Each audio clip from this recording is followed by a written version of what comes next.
Hey guys, it's Ricky. Welcome back to Getting Sticky with Ricky. Happy Sunday.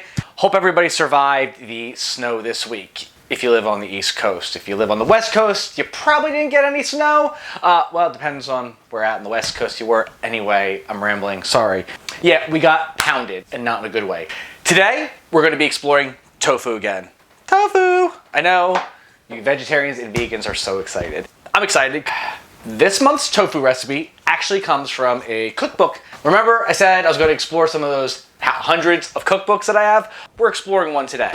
100 Best Gluten-Free Foods by Love Food? I don't know. It says Love Food. It doesn't even say an author. Yeah, Love Food. That's it. I guess that's the author. Anyway, so today's recipe is actually gluten-free, vegetarian-friendly, and vegan-friendly. Yeah, vegan-friendly. Just wanted to read everything, double-check and make sure. I've never made this before, so I'm excited. They're Thai tofu cakes with a chili dip. We're gonna make the chili dip first. I'm gonna let it sit so that way I can get all its flavors. Then we're gonna work on the tofu cakes. Let me read some garbage to you. It's number 80 in the book, chilies. Chili's main use in cooking their heat is also one of their main sources of health-giving properties. Capsaicin is what gives chilies its heat. I don't know what that is, capsaicin. And this highly beneficial compound relieves the pain and inflammation associated with arthritis. If you got the author, that means you should have chilies. It could also appear to block the production of cancerous cells in cases of prostate cancer. Good. So for those of you that aren't getting your prostate milked, chilies are good for it too. And acts as an anticoagulant, thus helping protect against blood clots. I had no idea about any of that about chilies. To be honest with you, I really didn't. I don't know, thank God I'm pretty. Heart attack or stroke. Oh shit, all right. It can even ease nasal and lung congestion.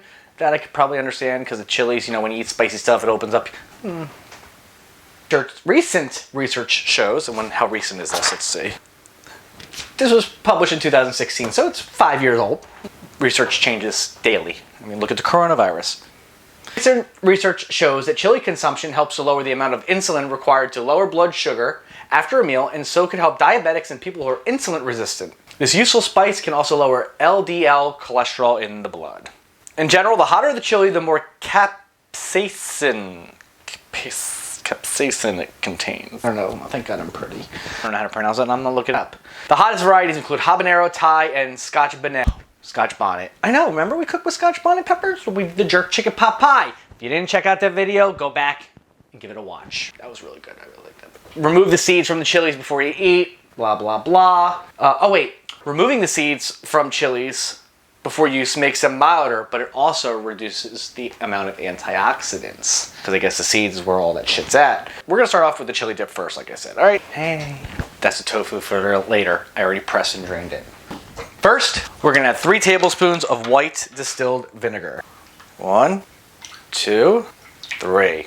2 whole scallions, finely sliced. 1 tablespoon of sugar.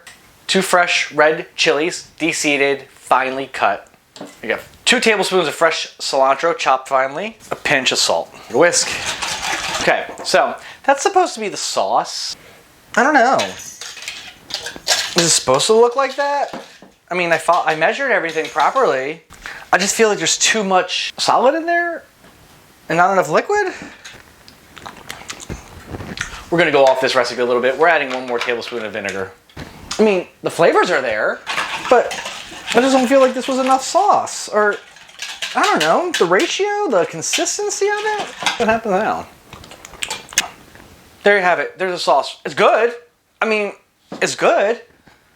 I don't know. I don't know if I'm digging the consistency. Here's the chili dip, is what they call it. We're gonna put the chili dip to the side. Let's sit this in the fridge. Let's get it to chill. Now, on to the Thai tofu cakes. Get yourself some extra firm tofu, or firm tofu. Wrap it in a towel. Press it to drain all the moisture out. This recipe calls for us to coarsely grate the tofu. I've never grated tofu before. This will be the first time that I grate it. So I figured let's do this shit on camera to see how it turns out, all right? Just start grating tofu. It's kind of just crumbling apart at this point. I don't know what coarsely. Can I just rip this up? I mean, I could have just done that, right? Kind of looks like... Oh, Oh, look, it actually kind of looks like crab meat. Oh, we can make imitation crab. Oh my God, we can make vegan crab meat.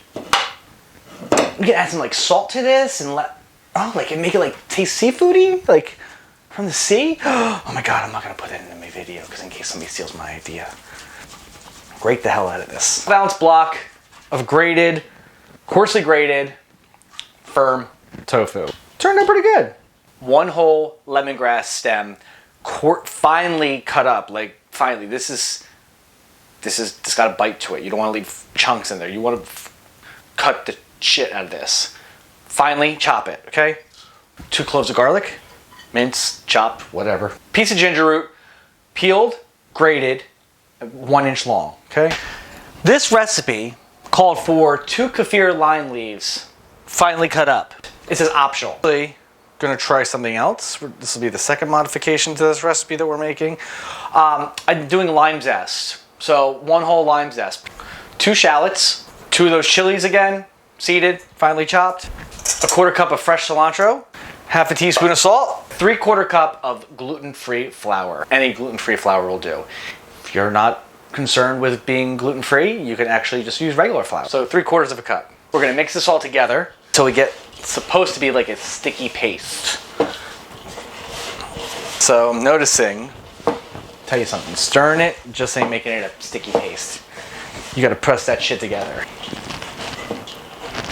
Smells good. I can smell the citrus, I can smell the cilantro, I can smell the heat from those peppers. Now what you're supposed to do, we're supposed to cover this, refrigerate it for 1 hour in the fridge. So that's what we're gonna do. Let's cover this up, fridge it for an hour, and we'll be back. Our Thai chili filling has been sitting in the refrigerator for an hour. They, whoever they are, 8 of these little things. The recipe book says that this will yield 8 equal size Thai tofu cakes. 2. Now while I'm doing this, I have some vegetable oil in a saute pan, heating up, medium heat. 3. And that small amount of chili dip they have you make with these, I like sauce. Personally, I think that's not enough. So, lightly coat them with your gluten-free flour. All my little pucks have been floured. Now what they say is to take it and smash it with your hand and then put them in the fryer.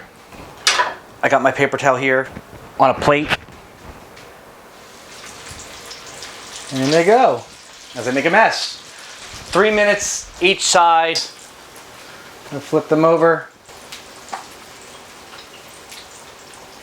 All right, like this little handy dandy tool I got that from my good friend Sarah Helm. Move these babies from the heat, put them on a paper towel on a plate.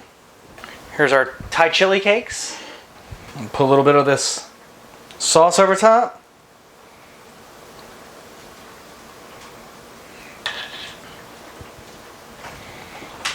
And enjoy. They're super good. I dig them. My only problem is I need to make more sauce for these because there's not enough. All right. Thanks for tuning in. Checking out my Thai tofu chili cakes. I got it from a recipe book. Check it out. You should give it a try. Thanks for tuning in. Subscribe to my channel. Tell your friends. Share. Appreciate you. Y'all have a blessed one.